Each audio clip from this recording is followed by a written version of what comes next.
رقم 2. رقم 2 من الأرقام المهمة جدا، ورسائلها في غاية القوة. في المدرسة المصرية القديمة بيعبر عن الازدواجية، أو استخدموا هذا الرقم للتعبير عن الازدواجية. ولكن أي نوع من أنواع الازدواجية؟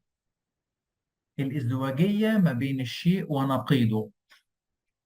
والازدواجية ما بين الشيء ونقيضه في مصر القديمة قالوا إن كل شيء في الكون فيه منه الفيمينين وفيه منه الماسكلين، أو فيه منه البوزيتيف وفيه منه النيجاتيف، فيه منه السالب والموجب.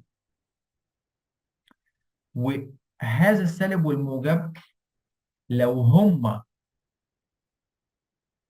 اتصلوا مع بعض فهناك ازدواجية تؤدي إلى الاستقرار، وإذا تنافروا مع بعض فهناك ازدواجية تؤدي إلى الفوضى. فزي ما هو الرقم ده بيعبر عن الازدواجية والتضاد واتحاد التضاد اللي يؤدي إلى مزيد من الاستقرار، زي ما ممكن يبقى فيه ازدواجية تؤدي إلى الفوضى والدمار.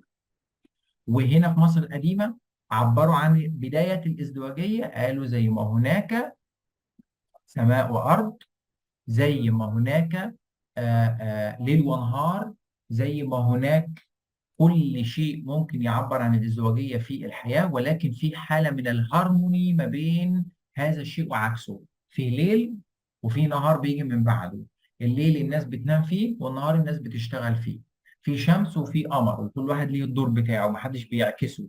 الليل ما بيطلع، الشمس ما بتجيش بالليل، والليل والقمر ما بيطلعش مكان الشمس في النهار. السماء موجودة والأرض موجودة. في كذا وفي كذا، في دايما التضاد في كل شيء، ولكن التضاد في حالة الطبيعة في حالة دائما من الهارموني. فإذا في تضاد، وهذا التضاد إما يؤدي إلى الاستقرار وإما يؤدي إلى الفوضى.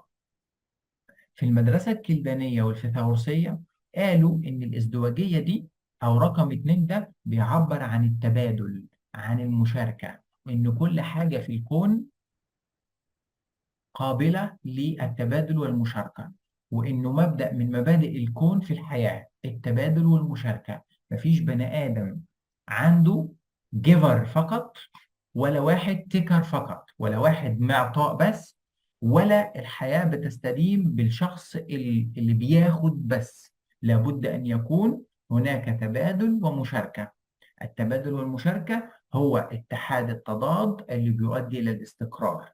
وإذا كان الإنسان وحيد التراك، بياخد بس أو بيدي بس، فده بيؤدي إلى حالة من عدم الاستقرار، بيؤدي إلى حالة من الفوضى، وهكذا. رقم 2 رسالة مهمة جدا، وهي رسالة التبادل، رسالة المشاركة، رسالة التواصل، الرسالة اللي بتؤدي إنك إنسان لما تبدأ تحس إن في مشكلة عندك في حتة إنك شخص عمال بتدي بس، وبعدين بدأت تشعر بحالة نفسية سيئة، بدأت تشعر بحالة كذا، فعشان أنت شخص إما معطاء فقط أو شخص بتاخد فقط. فهنا بيذكرك رقم 2 إن الحياة واحد من قوانين الحياة ونواميس الكون، إن في هناك التبادل والمشاركة.